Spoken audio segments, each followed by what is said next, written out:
Hello बेटा, आज हम बात करते हैं कक्षा 10 और कक्षा 12 में छंद आता है सोरठा नामक छंद। तो छंद की परिभाषा और उदाहरण दोनों आपको बताएंगे कि उसको कैसे परिभाषा लिखनी है, कैसे उसके उदाहरणों को पहचानना है और कैसे लिखना है। ठीक है, चलिए ऑल द बेस्ट। हम अपने सिलेबस के पे चलते हैं। हिंदी ठीक है, थोड़ा खड़े होने में बेटा दिक्कत होती है क्योंकि हम खुद हैंडीकैप में विकलांग हैं, तो थोड़ा बैठ के पढ़ाते हैं आपको। चलिए, अब हेडिंग तो आपने देखी कि सोरठा छंद है ये, और ये बेटा परिभाषा है। परिभाषा कैसे लिखेंगे? ये दोहे का उल्टा है, मतलब ये दोहे छंद का उल्टा है। कैसे उल्टा है? ये एक अर्धमात्रिक छंद है। इसमें 4 चरण होते हैं बेटा। कौन कौन से होते हैं?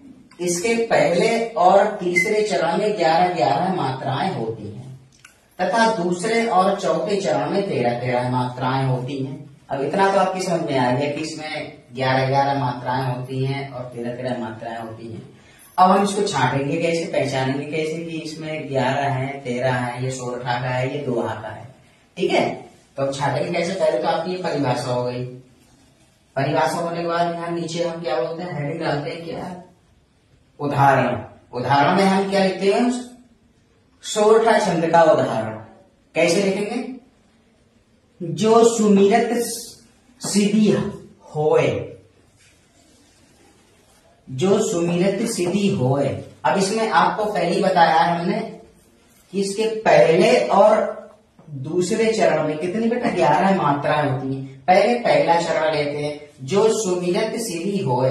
अब इसको बेटा जो एस के तरह निशान है ना, उसको 2 पढ़ा जाएगा। 2 ये और एक ये, 2 3 4 5 6, यहाँ 6 हो गया।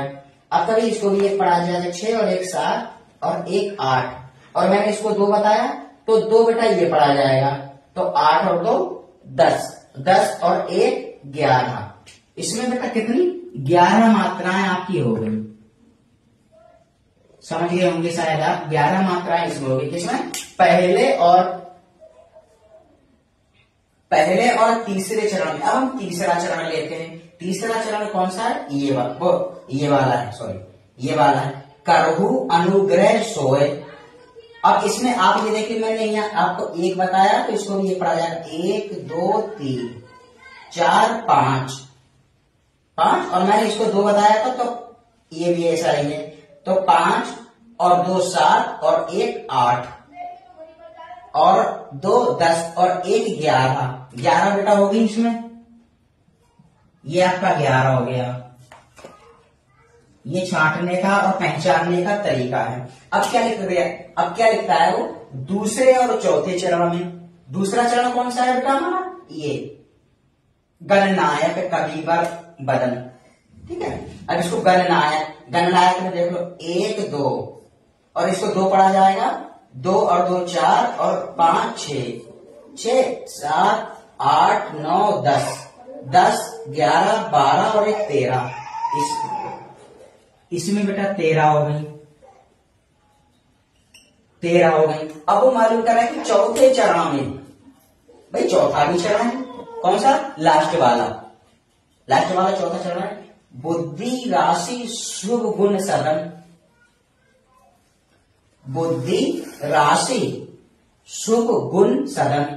अब इसमें क्या 1 पढ़ा जाएगा, और ये मैंने आपको बताया था ये 2 है तो ये और ये 1 ही है, तो 1 ये और 2 ये, 3 और 2 ये, 5 और 1 ये, 6 7 8 9 10 11 12 13। ये बेटा 13 हो गई। ठीक है, ऐसे पढ़ा जाएगा इसमें। अब मैं दोबारा फिर बता रहा हूं आपको, परेशान होने की जरूरत नहीं है। ठीक है, ये दोहे का उल्टा है, मतलब सोरठा छंद है, दोहे का उल्टा है। ये एक अर्ध सम मात्रिक छंद है। इसमें 4 चरण होते हैं। चरण कौन से बेटा? 1 2 3 4। ये इसके क्या है बेटा? चरण हो गए। 4 चरण होते हैं। इसके पहले और तीसरे चरण में 11-11 मात्रा। पहला कौन सा? पहला ये हो गया बेटा पहला आपका। और मालूम कर रहा है पहले और तीसरे चरण में। तीसरा कौन सा? 1 2 3। तीसरा बेटा ये है, कितनी मात्राएं?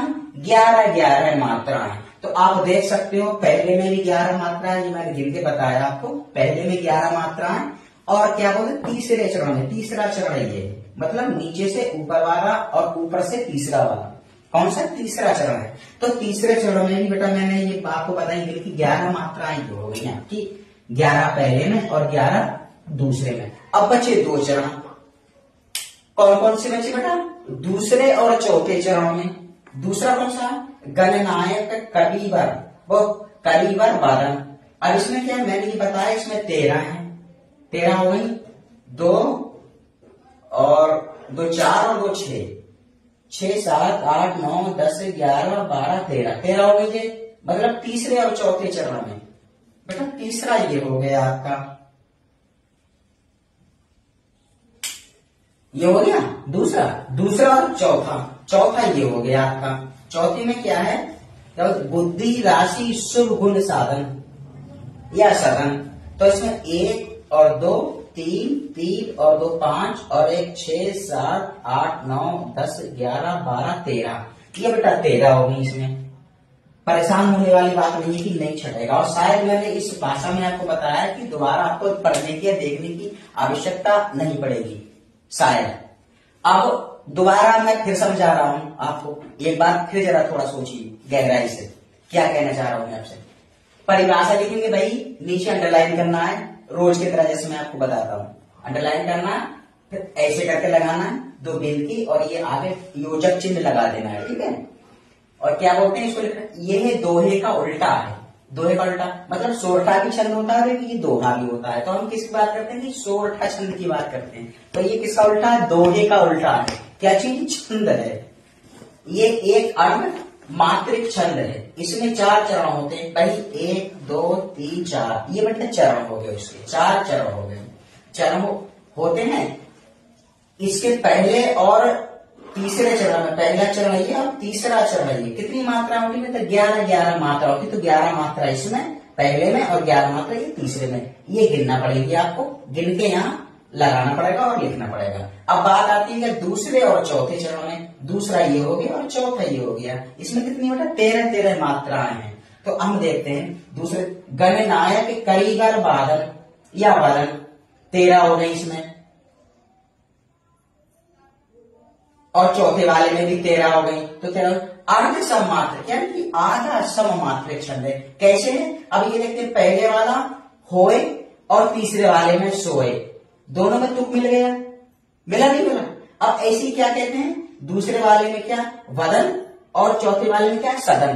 तभी तो लिखा है अर्ध सममात्रिक छंद है, ठीक है। इसको जब समझे ना, ये बेकार की लीजिए या ऐसे ही लिख दिया है लेखक ने, अर्ध सममात्रिक छंद है, यानी आधा सममात्रिक छंद है। कैसे? पहले वाले में होए, तीसरे वाले में सोए। या होता तुक है, तुक है नहीं, तुक का होना आप जानते हैं कि छंद में तुक होना अनिवार्य होता है। अब ऐसे ही आप इसमें दूसरे वाले में क्या? वदन है और उसमें सदन है, इसमें भी ना इसमें भी ना, और इसमें होए या और इसमें सोए या। तो ये आप जानते हैं कि छंद में तुक का होना अनिवार्य है, ठीक है। इसीलिए उसने लिखा है कि अर्ध सममात्रिक छंद है, और इसमें 4 चरण होते हैं। अगर ये वीडियो पसंद आई हो तो चैनल को लाइक, सब्सक्राइब और कमेंट करिए और फॉलो करिए इंस्टाग्राम पे, ठीक है। कल हम इसी विषय पर दोबारा फिर बात करेंगे। तब तक के लिए धन्यवाद।